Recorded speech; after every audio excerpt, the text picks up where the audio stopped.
আউযুবিল্লাহি মিনাশ শাইতানির রাজিম বিসমিল্লাহির রহমানির রহিম। সুপ্রিয় দেশবাসী, যে যেখান থেকে আমাকে দেখছেন সকলকে আন্তরিক মোবারকবাদ। আসসালামু আলাইকুম ওয়া রাহমাতুল্লাহি ওয়া বারাকাতুহু। বর্তমানে বাংলাদেশের সবচেয়ে আলোচনার যে বিষয় সেটা হলো কি, দুইটা বিষয়কে নিয়ে আজকে আমি আলোচনা করব।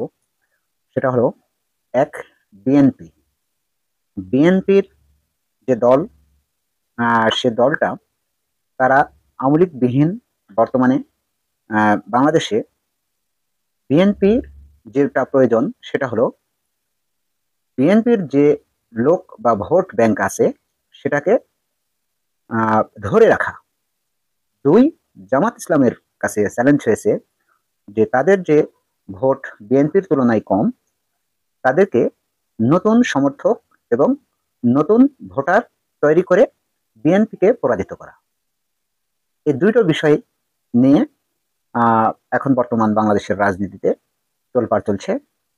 তো তারেক রহমান গত 5 তারিখের পর থেকে এখন পর্যন্ত দেশবাসীর উদ্দেশ্যে যেসব কথা বলেছেন সেটা তার রাজনৈতিক বক্তব্য, এবং তিনি সর্বদাই যতগুলো উপদেশ বাংলাদেশের জন্য দিয়েছে বা বাংলাদেশের জনগণের জন্য দিয়েছে, তার মধ্যে ম্যাক্সিমাম মানে আপনার 70% দিয়েছেন তিনি তার দলের লোকের উদ্দেশ্যে।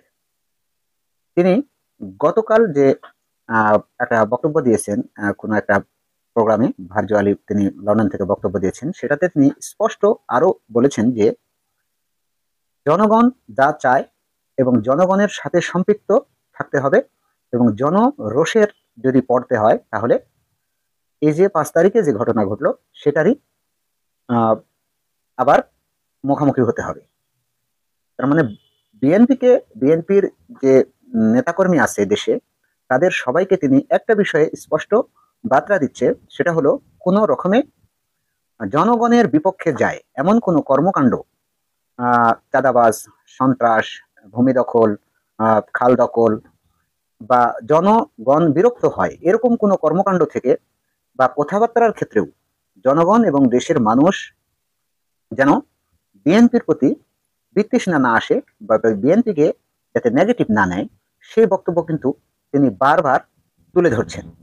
এবং তার এই বক্তব্যগুলো বিএনপির কেন্দ্রীয় নেতৃবৃন্দ সহ দেশের বিএনপির যে লোকজন আছে বা নেতাকর্মী আছে তৃণমূল পর্যায়ে, তারা প্রায় মানে 60%ই তার এই কথার কোনো গুরুত্ব দিচ্ছে না।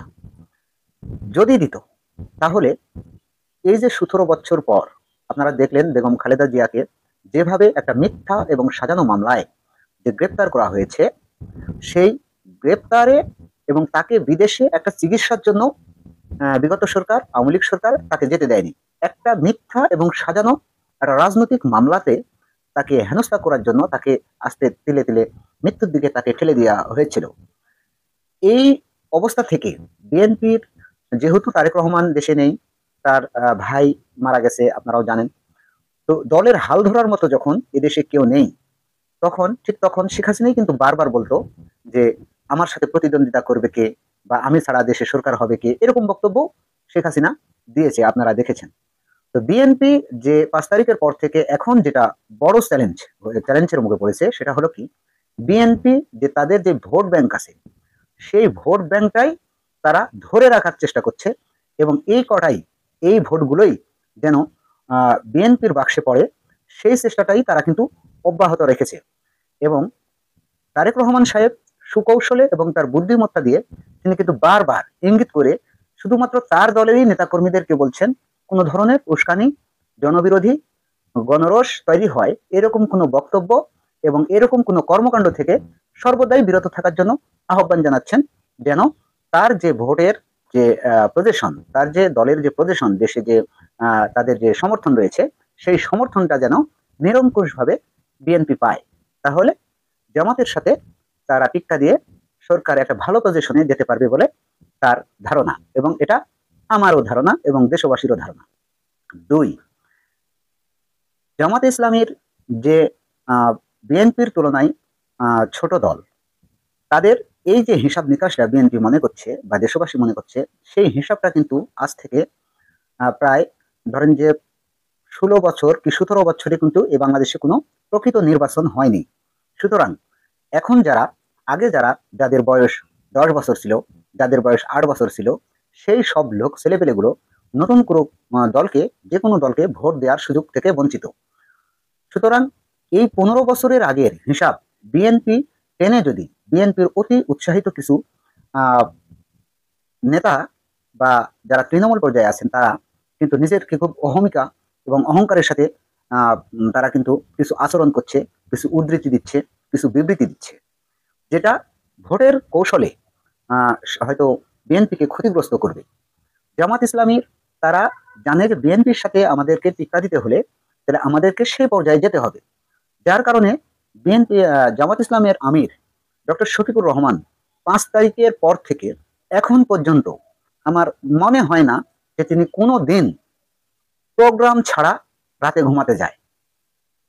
প্রোগ্রাম ছাড়া বা তার মিটিং মিছিল এবং দলীয় কর্মীদের সঙ্গে ছাড়া তিনি এই 5 তারিখের পর থেকে 6 মাস হলো প্রায়, তিনি কোনো দিন একটা বিশ্রামের দিন ফেলায়নি। সেটা শুক্রবার হোক আর শনিবার হোক, অফডে হোক আর অনডে হোক, কখনোই সে এই যে তার যে পরিশ্রম এবং তাদের যে কথার যে মাধুর্য এবং তারা যে দেশবাসীকে তার যে একটা চেন অফ কমার্স আছে, সেটা আপনারা বুঝতে পেরেছেন যে জামাত এবং শিবির তারা কোনোদিন প্রতিষ্ঠার পর থেকে এখন পর্যন্ত তারা দলে দলে দলীয় কন্দল এবং পদবি নিয়ে কন্দল, ভাগবাটোয়ারা নিয়ে কন্দল, এইরকম কন্দল থেকে তারা মুক্ত।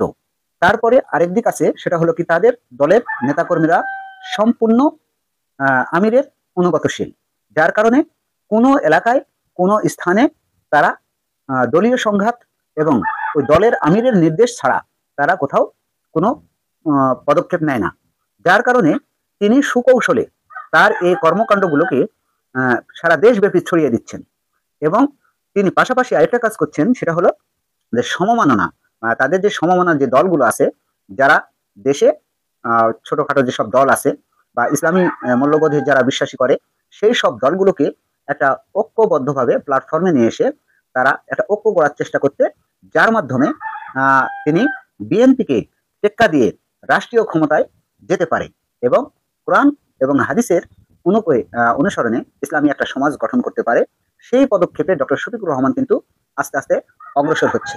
এখন আমরা যারা দেশবাসী আছি বা সাধারণ জনগণ আছি, তারা একটা জিনিস দেখতে পাচ্ছি স্পষ্ট, সেটা হলো কি দুই দলের জন্যই আমাদের এই বার্তা, আমার এই ব্যক্তিগত মতামত, সেটা হলো যে বিএনপি সর্বপ্রথম আক্রোশে বা জনগণের কাছে কাতারে দাঁড়াতে হলে তাদেরকে দলীয় কন্দল এক, এবং দ্বিতীয়ত হলো তাদের দলের যে লাগামহীন আচরণ, যেমন বিভিন্ন জায়গাতে কমিটি নিয়ে গন্ডগোল, আপনার স্কুল কমিটি নিয়ে গন্ডগোল সংঘাত, তারপরে এমনকি এই কয়েক মাসে প্রায় 27 জনের মতো লোক তাদের দলীয় কন্দলে নিজেদের দলের লোকেই হত্যা হয়েছে। তো এই স্থান থেকে তাদেরকে অবশ্যই বের হয়ে আসতে হবে, আর নয়তো হয়তো বিএনপিকে নির্বাচনের মাঠে আরো অনেক প্রতিকূল অবস্থার মধ্যে পড়তে হবে। জামাত ইসলামের জন্য যেটা করণীয়, সেটা হলো যে তারা যে সাধারণ মানুষের, জামাত ইসলাম মানে অনেক অভিনেতা, তারা জানে যে জামাত উঠলে সিনেমা বন্ধ করে দেবে, তারপরে খেলোয়াড়েরা মনে করবে খেলাধুলা বন্ধ করে দেবে, সাধারণ মানুষ মনে করে হাত কাটবে, পা কাটবে। এই যে তাদের একটা যে ইসলামী আইন চালু হলে আমাদের হয়তো আমরা স্বাভাবিক যেভাবে অনেক সিগারেট খোর আছে, বিড়ি খোর আছে, বা সিগারেট যারা খায়, বিড়ি যারা খায়, বা যারা মদ গাঁজা খায়, তাদের জন্য একটা আতঙ্ক। তো এই সমাজটাতে তো খারাপ লোকও যেমন আছে, ভালো লোকও তেমন আছে। তো বাংলাদেশের মানুষ এই 53টা বছরে তাদের উপর খারাপ একটা মতবাদ যেতে যেতে বা তাদের পরিবেশের কারণে হলেও তারা কিন্তু এই সব কাজে অনেকটাই অভ্যস্ত হয়ে গেছে। যার কারণে জামাত ইসলামকে দৃঢ় প্রত্যয় নিয়ে, যেমন হিন্দুদের একটা সংগঠন বা হিন্দুরা কিন্তু প্রায় এখন বিশ্বাস করতে শুরু করেছে যে তাদের ভিতরে যে ভয়টা ছিল যে বাংলাদেশে আমাদের উপর অত্যাচার হবে, সেটা কিন্তু এখন অনেকটাই জামাত ইসলাম কাটাতে সক্ষম হয়েছে। ঠিক তদ্রূপ ভাবে সাধারণভাবে শিল্পী, সাহিত্যিক, খেলোয়াড় এবং সাধারণ শ্রমজীবী যারা, ঠিক তাদের কাছে জামাত ইসলামকে যেতে হবে এবং তাদের ভিতরে যে অজানা আতঙ্ক যে ইসলামী রাষ্ট্র হলে আমাদের কি সমস্যা হতে পারে, ঠিক তো সেই সমস্যার সম্মুখীনগুলো তাদের পাশে নিয়ে তাদের কাছে বসে তাদের সাথে মিলেমিশে শেয়ার করতে হবে এবং বোঝাতে হবে যে আমরা এদেশে ইসলাম কায়েম করতে চাই এবং সেটা একবারে হবে না, সেটা হবে ধাপে ধাপে। আমরা যদি মুসলমান, আমরা যদি 5 ওয়াক্ত নামাজ পড়ি, তাহলে এই বিষয়ে কোনো একজন যে সিগারেট খায়, বিড়ি খায়, চোর এবং সিনেমার নায়ক নায়িকা, তারাও কিন্তু জানে যে আমরা মুসলমান, আমাদেরকে নামাজ পড়তে হবে। তাহলে একটা বিষয়ে একমত হলো। তাহলে আরেকটা ধাপে যেতে হবে যে ভাই, আমি আমার কামাই খাবো, আমি অন্যেরটা খাবো না। আমি আমার কামাই খাবো, আমি অন্যের জন্য যারা একটা পরিশ্রম করে 20টা টাকা নিয়ে এসেছে বা পরিশ্রম করে একটা মানুষ একটা 1000 টাকা নিয়ে বাজারে গেছে, আপনি যদি তার টাকা চুরি করে বা তাকে ফাঁকি দিয়ে বা তার সাথে অন্যায় করে যদি আপনি টাকাটা ভক্ষণ করেন, তাহলে এই টাকাটা আপনার জন্য হারাম বা অন্যায়। তো আমরা কেউ কারো স্বাধীনতার বিষয়ে নাগরিক দায়িত্বের প্রতি আমরা হিংসা বিদ্বেষ করব না। সেটা হিন্দু হোক, মুসলমান হোক, এ দল হোক ও দল হোক, সাধারণ জনগণ আমরা একটা রুলস তৈরি করব।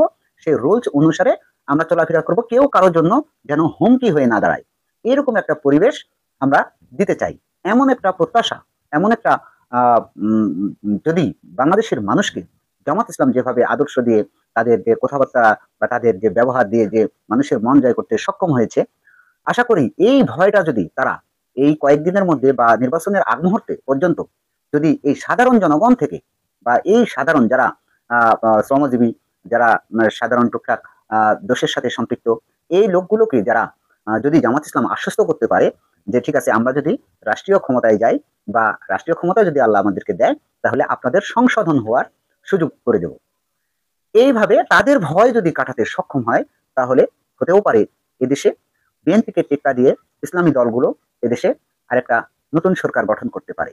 তো আমরা দেশবাসী আমরা প্রত্যাশা করি যে দলই পাওয়ারে আসুক, যে দলই ক্ষমতায় আসুক, বাংলাদেশের জনগণ যেন ভালো থাকে। ধন্যবাদ সবাইকে। আসসালামু আলাইকুম ওয়া রাহমাতুল্লাহি ওয়া বারাকাতুহু।